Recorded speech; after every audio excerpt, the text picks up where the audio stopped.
السلام علیکم ورحمت الله وبرکاته. ملګرو زه بیا په خپل انګلیش کلمې کې درته هرکلی وایو. هیله مند یو چې روغ جوړ به یاستئ، د ژوند چارې به مو ښې روانې وي. ملګرو لکه څنګه چې موږ تاسو په های انګلیش کلاس کې ټینسز شروع کړي دي او نن موږ تاسو په سټیج 2 کې به د ټینسزو د پاست ټینس کوم چې دوهمه برخه ده پاست کنټینیوس ټینس، نو د دې په هکله باندې نن موږ تاسو خبرې اترې کوو چې پاست کنټینیوس ټینس څه ته وایي، یعنې تېره روانه زمانه کوم چې په تیر کې موږ تاسو په رواني حالت کې څه کړي وي، د دې په هکله باندې به موږ تاسو خبرې اترې کوو چې دا موږ تاسو په انګلیسي ژبه کې څنګه پر دې باندې بحث کولی شو، څنګه زموږ ستاسو پخواني کارونه په خبرو اترو کې بیانولی شو. نو ملګرو که چېرته غواړئ چې زموږ سره انګلیسي ژبه زده کړئ، زموږ یوټیوب چینل در سره سبسکرایب کړئ، د بیل ایکن هم در سره کېکاږئ تر څو پورې زموږ د راتلونکو ویډیوګانو څخه خبر اوسئ. یو ځل بیا سلامونه. زموږ ستاسو د درس نننۍ موضوع ده پاست کنټینیوس ټینس، تېره روانه زمانه. مخکې له دې نه چې د پاست کنټینیوس په اړه باندې په تعریف باندې وغږیږو یا په فرمولو باندې یا په مثالونو باندې، راځم غواړم چې یو نظر درکړم چې تاسو دغه وخت په صحیح طریقه سره وپېژنئ، ځکه چې یوازې په تعریف باندې سنټرونو کې یا په مکتبونو کې چې کوم تعریفونه ورته ورکوي یا په کتابونو کې چې دي، نو په دې باندې ممکن د بعضو کسانو سر خلاص نه شي، ولې چې دوی هماغه ټکي زده کوي، بس هماغه یې په ذهن کې وي. خو زه غواړم یو عام مثال ورباندې ورکوم چې ورباندې پوه شئ چې پاست کنټینیوس ټینس کوم وختونه یادوي، یا موږ تاسو چې دغه زده کوو د کوم وخت د خبرو کولو لپاره زده کوو، یعنې دغه شی چې زده کوو زموږ ستاسو سره په کوم وخت کې مرسته کولی شي. مثلا ته غواړې چې یو چاته د یو شي په اړه باندې وغږېږې، نو ستا لپاره وخت ډېر مهم دی چې ته کوم وخت هغه ته یادوې. صحیح دی؟ نو نن موږ تاسو د تیر روان حالت باندې خبرې اترې کوو، او تیر روان حالت یا پاست کنټینیوس ټینس هغه وخت دی چې موږ د تیر وخت د یوې مشخصې شیبې لپاره یو روان عمل تشریح کوو، دا دی پاست کنټینیوس ټینس. یعنی عمل مخکې شروع شوی و، هماغه وخت روان و او کیدای شي وروسته ختم شوی هم وي. صحیح دی؟ خو موږ یوازې د هغه وخت د روان حالت یادونه کوو په پاست کنټینیوس ټینس سره. یعنی دا زمانه د ځای په ځای تیر روان وضعیت تشریح کوي. مثلا کله چې زه کور ته ورسېدم، احمد رنګمالي کوله. صحیح شو؟ یعنی هغه مخکې هم رنګ کولو، رنګمالي یې کوله، نو زه کله چې ورغلم هم یې رنګمالي کوله. خو موږ نه وایو چې کله یې ختم کړه دغه رنګمالي، موږ دا وایو چې هغه رنګمالي کوله. صحیح شو؟ دغه حالت موږ وکتلو او اوس یې بیانول غواړو، نو دې ته وایي پاست کنټینیوس ټینس. یا مثلا موږ تاسو ځو مکتب ته، په مکتب کې یا یو صنف ته ورداخلیږو، یو صنف کې استاد درس ورکوي او بیرته راځو ادارې ته، هلته له موږ تاسو نه پوښتنه کوي چې فلانکی استاد چیرته دی، موږ تاسو وایو چې هغه هلته په صنف کې درس ورکوي. نو دا هغه حالت دی چې په تیر کې روان واوسیږي او معلوم نه وي چې ختم شوی دی که نه دی، یا ختم شوی و که نه و. موږ او تاسو یې په هغه لیدلي حالت باندې غږیږو چې په تیر کې دغه څه روان ولو. صحیح ده؟ نو اوس راځو موږ تاسو تعریف ته. په انګلیسي کې موږ تاسو دا رقم تعریفوو چې past continuous tense is used to describe an action that was in progress at a particular moment in the past. دا په انګلیسي کې تعریف دی، او په پښتو کې موږ تاسو دا رقم تعریفولی شو چې past continuous tense یا تیره روانه زمانه هغه وخت دی چې موږ ته د تیر وخت په یوه ټاکلې شیبه کې د روان عمل خبرې کوي. یعنی عمل روان و خو پای ته نه و رسېدلی. صحیح شو؟ نو اوس راسو یو بل سوال دی چې کله یې کاروو. مثلا یو عمل چې په پاست کې روان و، د مثال په ډول باندې I was reading at 8 PM. صحیح شو؟ ما د شپې په 8 بجې کتاب لوستلو. نو دا یو عمل دی چې په پاست کې یا په تیره زمانه کې روان عمل دی. یو بل مثال درکوم، داسې مثال دی چې دوه عملونه چې یو یې روان او بل یې پکې وشو. مثلا ته روان وې مکتب ته او هلته ټکر وشو، دا د دوه عملونه وشول که نه، ستا تګ مکتب ته او هلته بیا ټکر کېدل یا تا یو څوک لیدل، دا دوهم عمل دی. د مثال په ډول باندې She was cooking when I arrived. یعنی هغې خواړه پخول کله چې زه ورسېدم. صحیح دی؟ نو دلته کوکینګ روان و او arriving ناڅاپي عمل دی. صحیح شو؟ دا دوه عملونه دي چې یوې روانه او بل یې پکې وشو. دریم مثال ته راځو او په دریم مثال کې موږ تاسو دوې روانې پیښې په یو وخت کې څنګه بیانولی شو. مثلا ما مخکې درته ویلې چې تاسو مکتب ته تللی او په دې حال کې مو یو ټکر ولیدلو. صحیح شو؟ او یو ځینې داسې مثال لرو، مثلا ته مکتب ته روان یې او یو بل څوک دی چې هغه هلته ساعتیرۍ کوي، لوبې کوي، یا ته مکتب ته ځې، محمود له مکتب څخه را روان دی. دا دوه روان حالته وي چې دې ته هم past continuous tense وایي.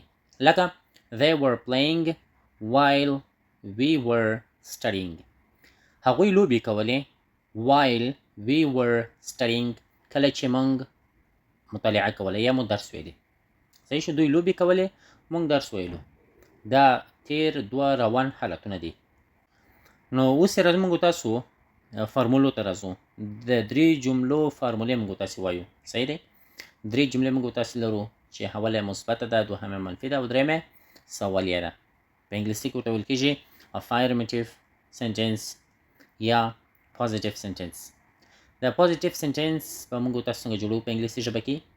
فارموله یې داسې دی، جوړښت یې سبجیکټ به اول راځي پلس was were. دا د تیرې روانې زمانې لپاره فعل کومکي دي. سبجیکټ پسې فعل کومکي was were پسې verb with ing. verb فعل with ing له ing سره، یعنی د هر verb په څنګ کې به یا په اخر کې به ing وي، لکه working، cooking، playing. صحیح شو؟ plus object slash time. صحیح دی؟ مفعول او یا هم time. صحیح دی؟ وخت. راځو یو مثال ته. I was reading a book. ما کتاب لوستلو. دا عمل روان وو په تیر زمانه کې. دا مثبته جمله ده، ساده جمله ده. دوهم مثال دی they were playing cricket. هغوی د کرکټ لوبه کوله. تیر روان عمل دی. ته اوس بیانوي، نو دا past continuous tense دی. صحیح شو؟ احمد و محمود لوبه کوله سهار او ته اوس راغلی ما ته وایه چې هغوی لوبه کوله او ما درس ویلو. صحیح شو؟ نو دا past continuous tense دی. درېیمې جملې ته راځو. she was writing a story. she was هغې writing لیکله، درګرده لګیا وله a story یوه قصه، یعنی هغې یوه قصه لیکله. اوس موږ تاسو راځو بي ته یا دوهمې برخې د جملو ته چې هغه نیګیټیو دی، کوم ته چې په پښتو کې ویل کېږي منفي جملې، انکاریه جملې. هغسې جملې چې په هغه کې انکار شوی وي یا نه کول د یو شي بیان شوي وي په تیره روانه زمانه کې. صحیح دی؟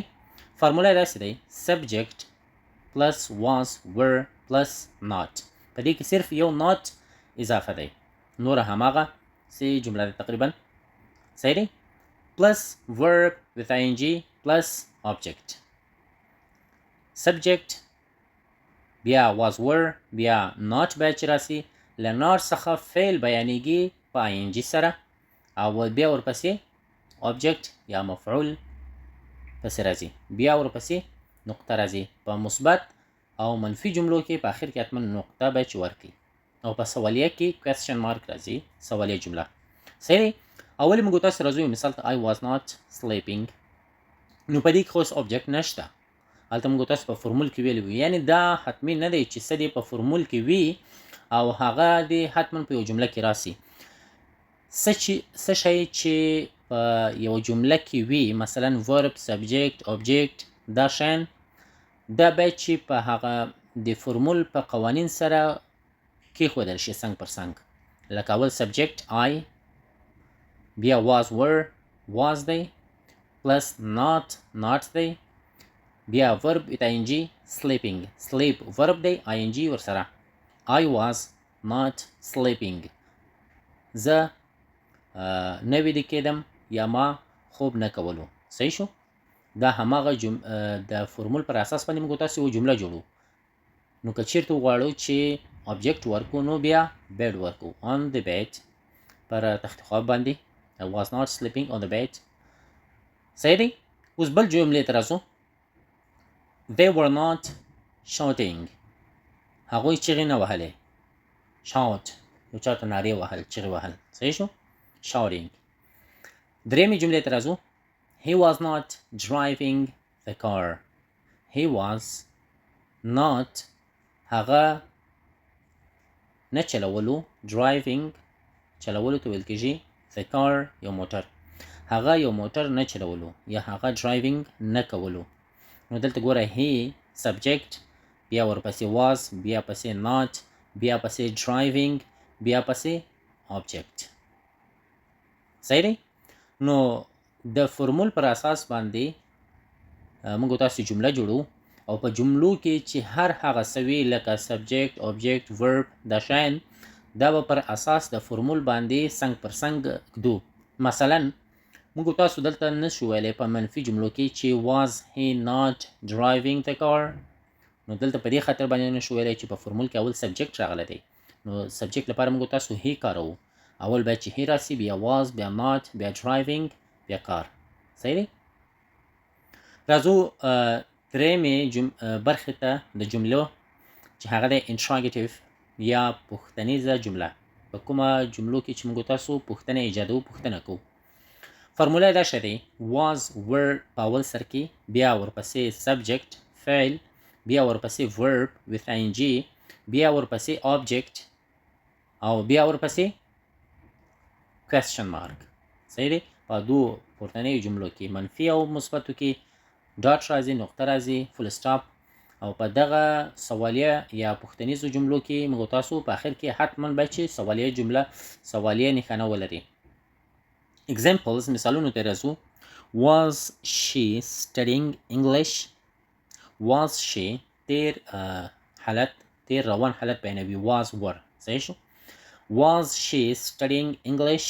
آیا هغې انګلیسي لوستله؟ نو دلته ګوره په اول سر کې موږ تاسو was were لرو چې په اول سر کې مې ایښی دی، بیا subject لرو، د subject لپاره she لرو، او بیا verb with ing لرو چې هغه study دی، verb ing ورپسې studying، او بیا ورپسې object English، او بیا ورپسې question mark سوالیه جمله.